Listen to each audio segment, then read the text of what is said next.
Bonjour à tous et à toutes. J'ai le plaisir de modérer cette session avec le docteur Inès Lacbar, donc, qui vient de Marseille. Et on a le plaisir d'avoir une session de réanimation qui est, en fait, va un peu, c'est le grand écart, mais c'est quand même des préoccupations quotidiennes, en fait, en service de réanimation, que ce soit l'intubation, les problèmes d'hyperclérance ou la gestion de l'arrêt cardiaque. Et donc pour cette première présentation, on a le plaisir d'accueillir Audrey Dejon de Montpellier sur l'intubation.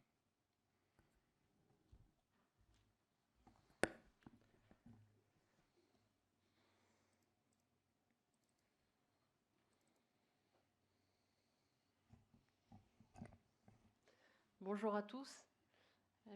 Merci beaucoup d'être là pour cette première session du congrès et merci beaucoup au comité d'organisation de m'avoir invité et de me permettre d'être là également. Donc, je m'appelle Audrey Dejon, je travaille au CHU de Montpellier dans le service du professeur Jabert, dans le service d'anesthésie-réanimation, plutôt orientation digestive. Voici mes liens d'intérêt.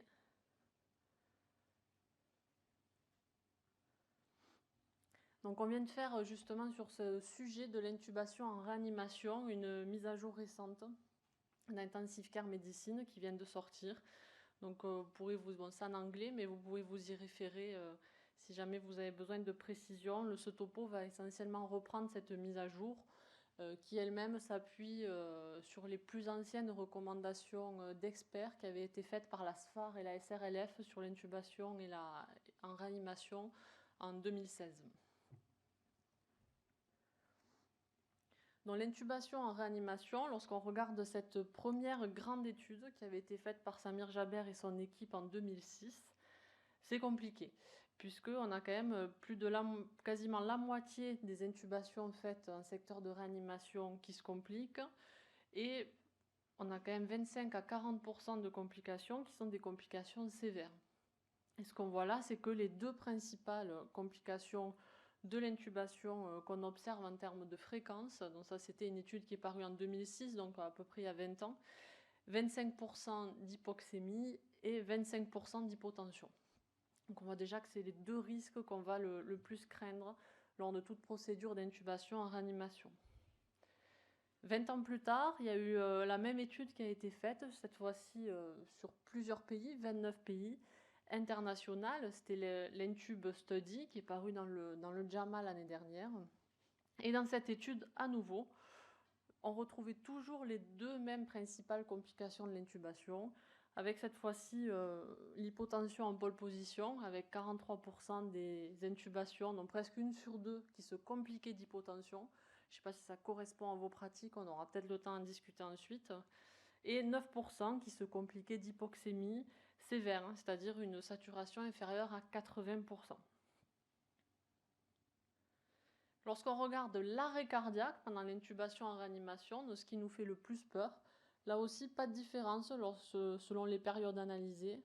2,7% lorsqu'on regardait les intubations faites sur notre base de données entre 2005 et 2012, et 3,1%, c'est-à-dire en gros 3 intubations sur 100 en réanimation qui vont se compliquer d'arrêt cardiaque. Qui est-ce qui a déjà vécu un arrêt cardiaque pendant l'intubation en réanimation? Voilà, donc ça correspond bien aux chiffres qui sont donnés dans la littérature. Et bien sûr, lorsqu'il y a un arrêt cardiaque, même lorsqu'il est réanimé avec succès, on voit que l'espérance de vie à 28 jours décroît beaucoup par rapport à une intubation qui est réalisée sans arrêt cardiaque. Donc finalement, si on se concentre sur deux objectifs pour une intubation réussie, on va tenter d'avoir pas d'hypoxémie et pas de collapsus sévère. Et lorsqu'on a réussi ça, on peut dire qu'on a réussi notre intubation en réanimation. Et on va voir que c'est un travail d'équipe. Donc d'abord, pour ne pas avoir d'hypoxémie, on va commencer par le début, c'est la préoxygénation. Alors comment optimiser au mieux cette préoxygénation? Donc on connaît la méthode de référence, qui est la préoxygénation standard au masque facial. Mais si on veut un masque facial étanche, relié au ballon, qu'on met à débit d'au moins 15 litres par minute, donc ça déjà c'est une très bonne méthode de préoxygénation. Ce qu'on sait, c'est qu'il ne faut pas utiliser un masque non étanche, par exemple. Et si on veut faire encore mieux, on prend le même masque, là, le masque du bas-vu, et au lieu de le relier au bas-vu, on le relie au respirateur de réanimation, et on se met en mode aide inspiratoire, tout simplement. Alors on peut déjà, pour les respirateurs qui différencient intubé et non intubé, se mettre en intubé. Pour 3 minutes, ça ne va pas changer grand-chose. Et on met une aide inspiratoire à 5 et une PEP à 5, assez faible. Et comme ça, on évite non plus de mettre trop de pression. Et cette méthode, ça avait été aussi montré en 2006, permet d'augmenter les réserves en oxygène par rapport à une préoxygénation standard au masque facial. Ensuite, quid de l'oxygène nasal à haut débit qui arrive de plus en plus. Donc on avait une des premières études qui évaluait ça, qui comparait justement oxygène à haut débit versus la préoxygénation au masque facial étanche, donc pas en VNI, et qui voyait, donc vous voyez sur ce schéma là qu'on retrouve souvent, la saturation la plus basse durant l'intubation et le groupe oxygène nasal à haut débit et masque facial standard. On n'avait pas de différence sur la saturation la plus basse, mais on avait un peu moins de désaturation inférieure à 80% lorsqu'on faisait de l'oxygène nasal au haut débit. Le problème, c'est que là, on mélange deux choses. Bien sûr, on mélange le concept de préoxygénation et le concept d'oxygénation apnéique qui, on va le voir, sont très différents. Une étude randomisée contrôlée qui, cette fois-ci, se concentrait sur les patients hypoxémiques sévères. La précédente était sur les patients hypoxémiques légers à modérés. Et là, aucune différence entre les deux groupes, masque facial versus oxygène nasal à haut débit. Pourtant, lorsqu'on regarde une analyse post-hoc qui n'était pas prévue au départ sur une étude sur les vidéolaryngoscopes en réanimation, ils regardaient les facteurs associés avec une désaturation inférieure à 90% après analyse multivariée. Et ce qu'ils voyaient, c'est que le fait de faire effectivement une préoxygénation en ventilation non invasive était associé à 10 fois moins de désaturation. Et par contre, de préoxygéner avec l'oxygène nasal à haut débit était associé à 6 fois plus de désaturation lorsqu'on prenait comme référence le masque facial standard. Donc attention, l'oxygène nasal à haut débit n'est peut-être pas une bonne méthode de préoxygénation. Et justement, il y a eu une belle étude qui est sortie dans le Lancet Respiratory Medicine en 2019 qui comparait la préoxygénation en VNI versus oxygène nasal à haut débit, donc la meilleure méthode, on va dire, versus la nouvelle méthode. Dans la population totale, sur la saturation la plus basse pendant l'intubation, il n'y avait pas de différence. Par contre, chez les patients avec un rapport PaO2 sur FiO2 inférieur à 200, c'est-à-dire les patients hypoxémiques sévères à modérés, là, on avait une saturation la plus basse qui était plus élevée, donc une meilleure efficacité de la ventilation non invasive que de l'oxygène nasal à haut débit. Donc si on synthétise, la VNI fait mieux que l'oxygène nasal à haut débit pour la préoxygénation, en tout cas des patients hypoxémiques en réanimation. Mais on voit que l'oxygénation à haut débit fonctionne quand même, notamment sur les hypoxémiques légers à modérés.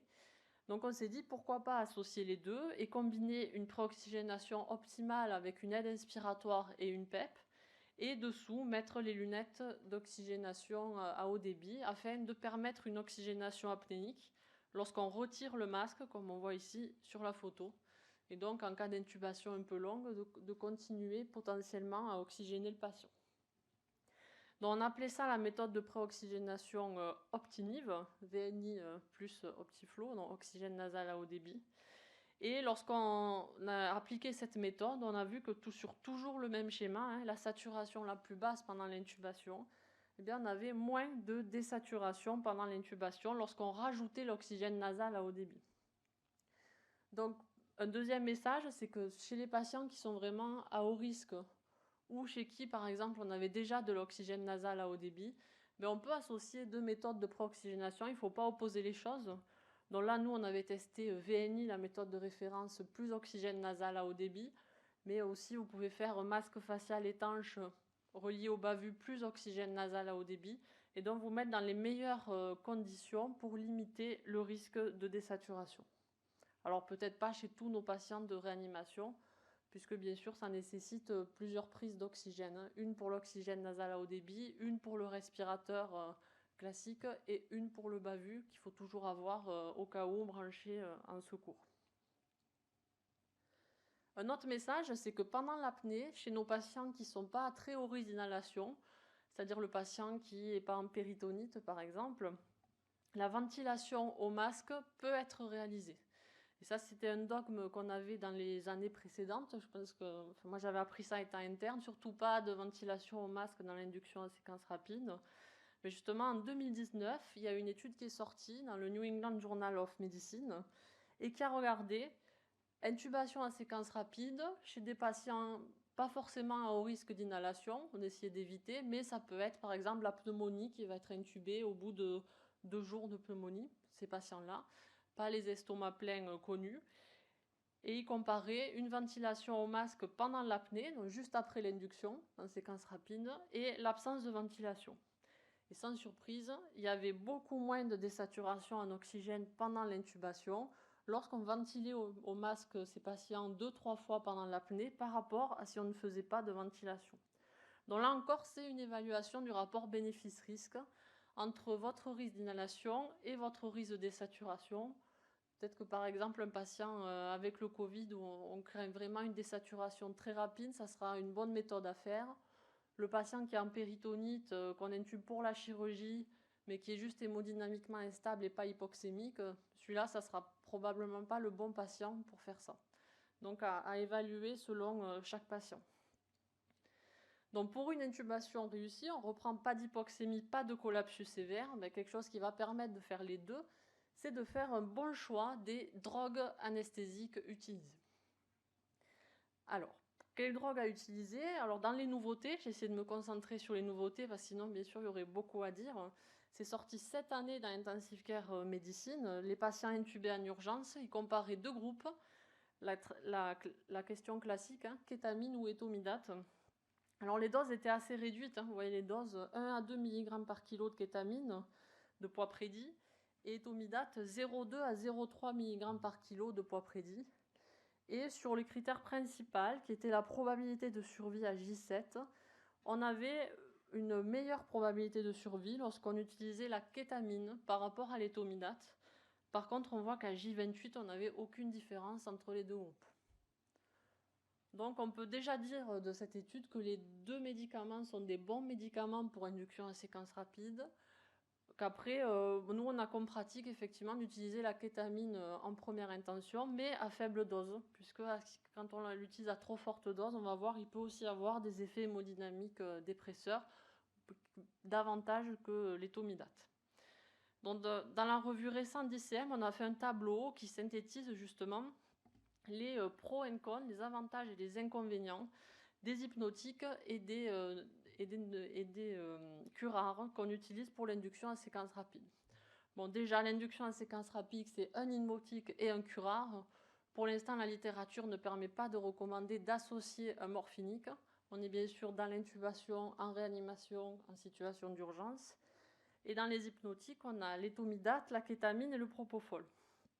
L'étomidate, ça permet une stabilité hémodynamique, tout comme la kétamine lorsqu'elle est utilisée à faible dose. On a une action très rapide pour l'étomidate, assez rapide pour la kétamine. Et la kétamine, ça a un effet bronchodilatateur aussi qui parfois peut être souhaité.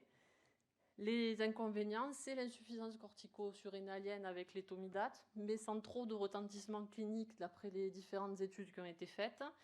Et la kétamine, si on endort le patient uniquement pour une endoscopie digestive, par exemple, si on fait de la kétamine seule, quand on va vouloir l'extuber 1 heure après, ça peut être compliqué de par la survenue d'hallucinations. Donc ça ne sera pas non plus forcément le bon médicament dans ce cas-là. Le propofol, de plus en plus, il est très décrié dans l'intubation en réanimation.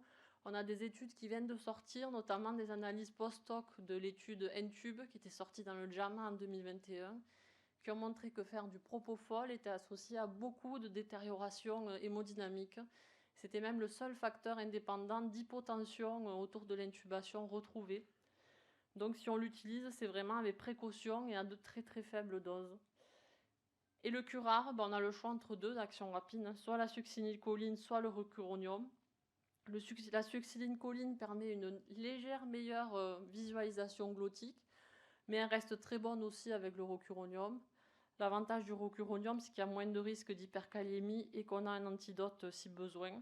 et les deux présentent un risque anaphylactique. Donc finalement, si on veut retenir une règle d'or pour l'induction de l'anesthésie, c'est que l'induction en séquence rapide, il faut faire le moins de doses possible. Ce ne sont pas des patients qu'on a au bloc opératoire, qu'on a besoin d'endormir profondément. Souvent, ils arrivent à un bout de course, ils n'ont plus aucune réserve. Dans ces cas-là, il faut diminuer les doses au maximum. Donc pas d'hypoxémie. Une autre façon d'y arriver, c'est d'avoir un succès à la première tentative. Effectivement, on l'a montré, lorsqu'on regardait notre base de données, on voit que le fait d'avoir 2 tentatives ou plus était associé à plus d'hypoxémie que le fait d'avoir une tentative. Par contre, pour le collapsus sévère, on n'avait aucune différence entre les deux groupes. Alors comment justement réussir à la première tentative? La première étape, c'est de rechercher des facteurs de risque d'intubation difficile. Ça ne prend pas forcément beaucoup de temps, il suffit de faire ouvrir la bouche au patient. Ça nous permet de vérifier qu'il n'y a pas d'appareil dentaire tant qu'à y être, que le patient a une bonne ouverture de bouche et de regarder rapidement le score de mal-empathie pour anticiper une éventuelle intubation difficile. C'est un score qu'on avait validé en 2013, c'est qu'on avait appelé le Makocha score. Donc, vous voyez, l'entraînement est important comme d'habitude. Lorsque vous intubez un patient dans le coma ou hypoxémique, il faut faire particulièrement attention parce qu'on le retrouvait aussi comme facteur de risque d'intubation difficile. Alors, est-ce qu'on peut utiliser les vidéolaryngoscopes justement pour diminuer l'intubation difficile? Donc, en 2014, on avait fait une méta-analyse qui montrait qu'effectivement, oui, le fait d'utiliser des vidéolaryngoscopes augmentait le succès à la première tentative d'intubation. Et puis, il y a eu cette étude randomisée, contrôlée, qui est sortie dans le JAMA en 2017, où là, on voyait qu'on intube les patients au vidéolaryngoscope ou à laryngoscopie directe, on n'avait aucune différence et même un moins bon taux de succès chez les patients intubés par vidéolaryngoscopie. Nous, ça nous a un peu surpris. Et effectivement, quand on regardait les opérateurs, on avait quand même dans cette étude 84% d'opérateurs non experts, comme cet interne de premier semestre par exemple. Donc ça ne va pas forcément être le bon candidat pour intuber en vidéolaryngoscopie. Et encore une fois, la règle d'or numéro 6, c'est d'utiliser les dispositifs qu'on connaît le mieux. Si on connaît mieux les vidéolaryngoscopes, effectivement, ça permet de faire un peu mieux. Et on voit que dans cette étude réalisée en réanimation, pour être bon en vidéolaryngoscopie, sur des patients de réanimation, il fallait avoir fait au moins 15 vidéolaryngoscopies. Sur patient, ce n'était pas sur mannequin. Ils avaient pris tous les internes premier semestre qui arrivaient, ils les faisaient intuber au vidéolaryngoscope et ils regardaient à quel moment ils réussissaient autant que les seniors qui avaient beaucoup plus d'expérience. Et on peut dire que 15 vidéolaryngoscopies, ça dépend aussi des vidéolaryngoscopes. Et c'est un chiffre un peu arbitraire. Il y a des études qui montrent même 60-100 vidéolaryngoscopies nécessaires avant d'être vraiment expert et de faire mieux qu'en laryngoscopie directe. Donc depuis le Covid, on a tous plus ou moins appris à se servir du vidéolaryngoscope. Donc peut-être ça va faire changer les futures études qui vont sortir sur le sujet. Et notre expérience, donc nous on est passé au tout vidéolaryngoscope, que ce soit au bloc ou en réanimation.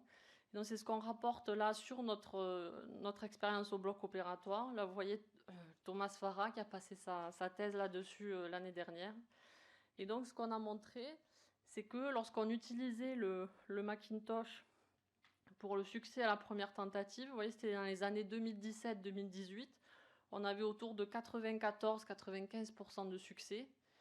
On est passé au tout vidéolaryngoscope progressivement, avec 50% d'utilisation du vidéolaryngoscope en 2018-2019.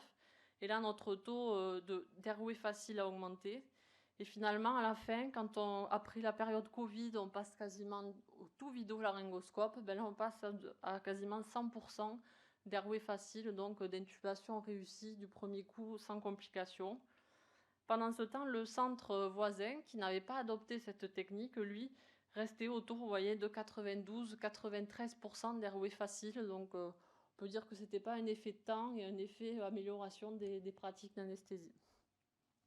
Donc, comment justement mieux intuber avec le vidéolaryngoscope? On l'a vu, la première étape, c'est d'avoir un opérateur entraîné. Ensuite, de choisir, nous pensons, un seul device de vidéolaryngoscopie pour la réanimation pour être le mieux entraîné avec ce dispositif.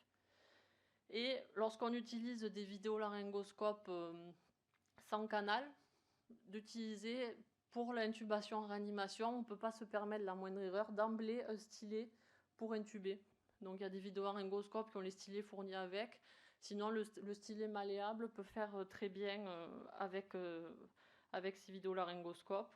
Et permettre aussi de voir parfois un peu moins bien la glotte, de s'éloigner, d'abaisser la traction qu'on fait sur le vidéolaryngoscope pour abaisser toute la filière et permettre ensuite une meilleure intubation.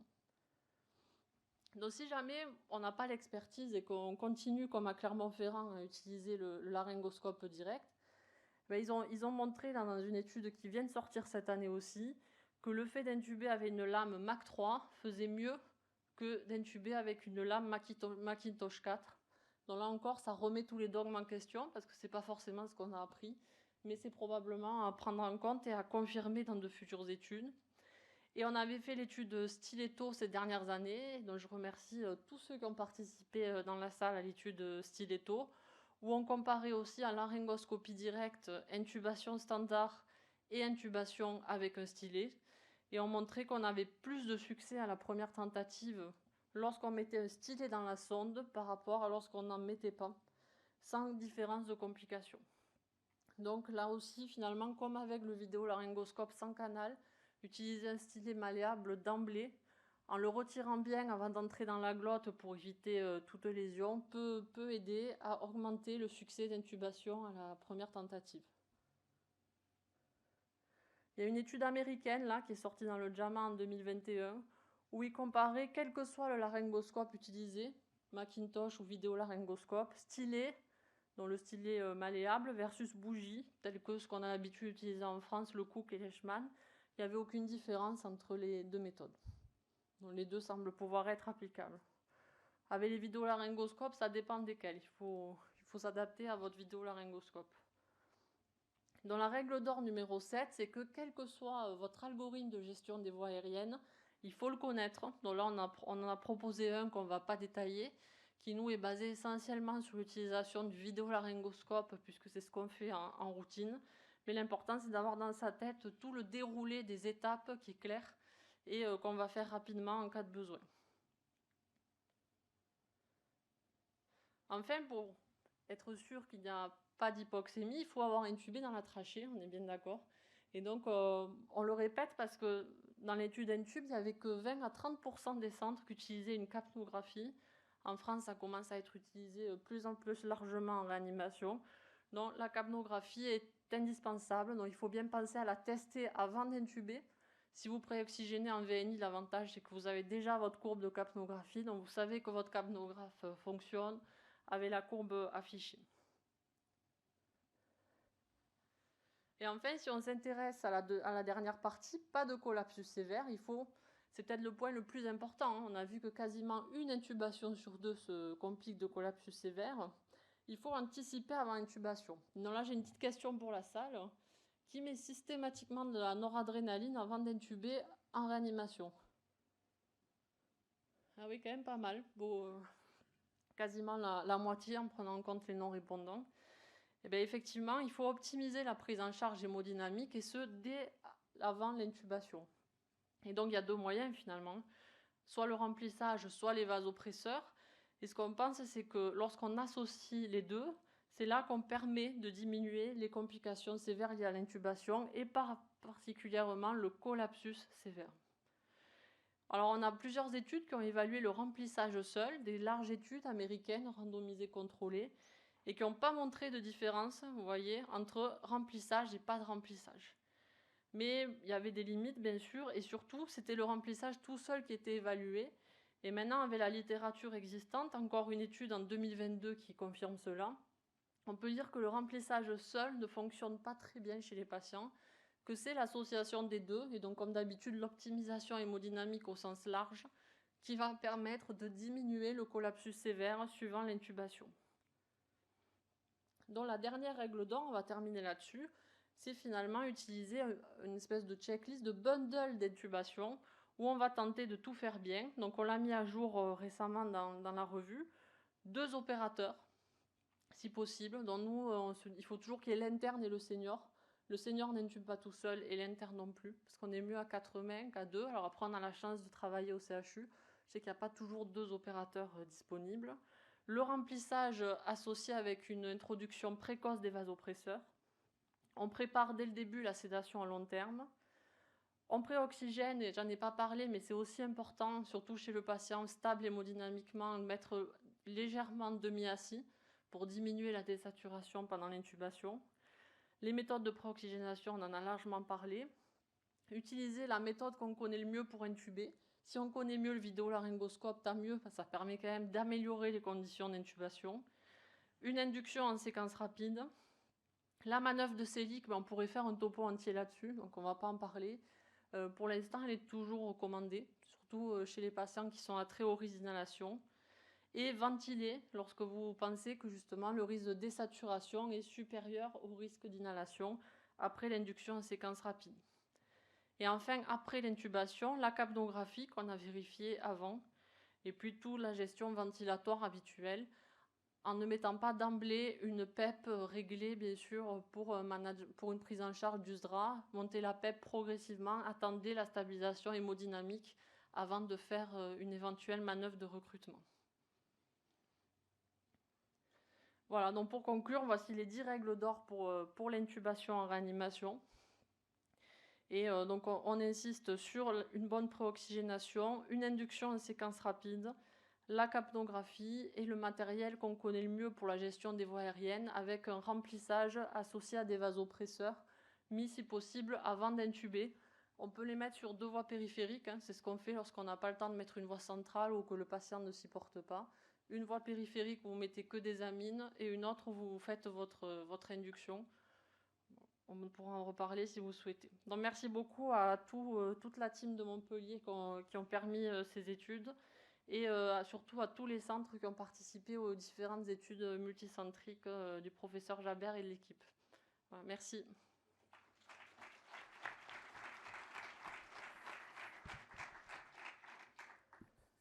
Merci pour cette revue sur l'intubation. Je ne sais pas s'il y a des questions dans la salle.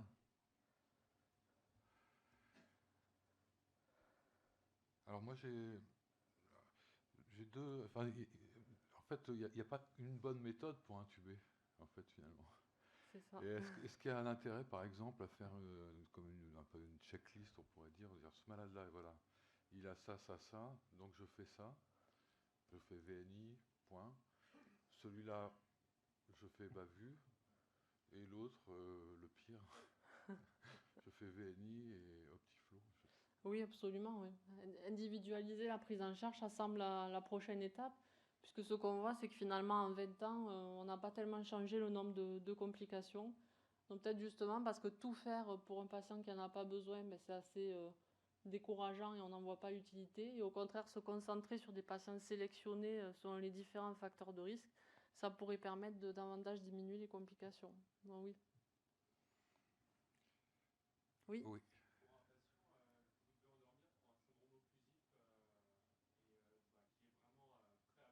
Oui.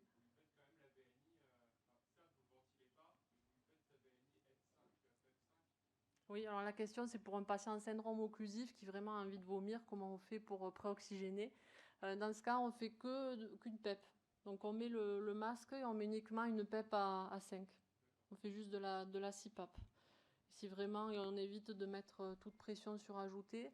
Alors ce qui est classiquement dit, c'est que tant qu'on ne dépasse pas 10-15 de pression totale, aide inspiratoire plus PEP, il n'y a pas de risque d'ouvrir le sphincter inférieur de l'œsophage. Mais bon, comme tout est modifié dans des situations d'hyperpression abdominale, c'est vrai qu'on préfère éviter de prendre un risque.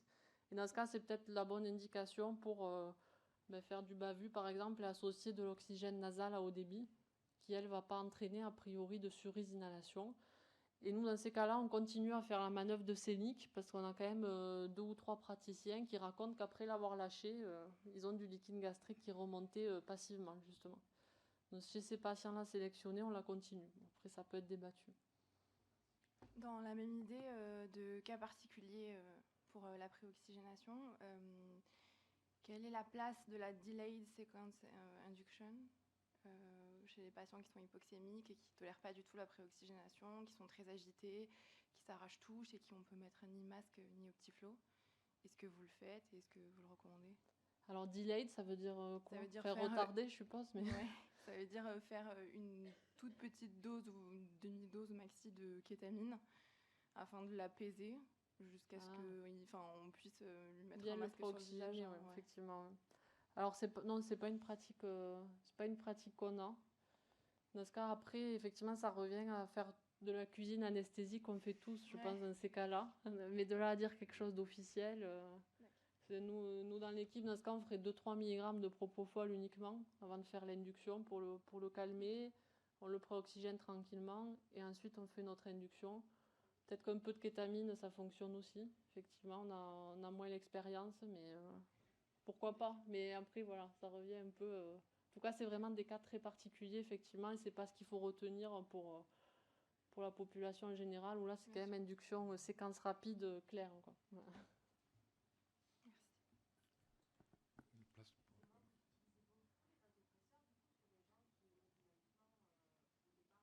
Sont stables.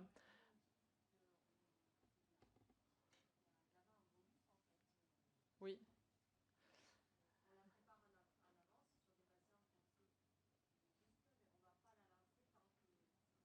Vous l'en laissez pas tant qu'il n'y en a pas besoin, vous la prévenez. On parle sur le risque hémodynamique, là, l'utilisation de vasopresseurs. Est-ce que ça nous arrive souvent?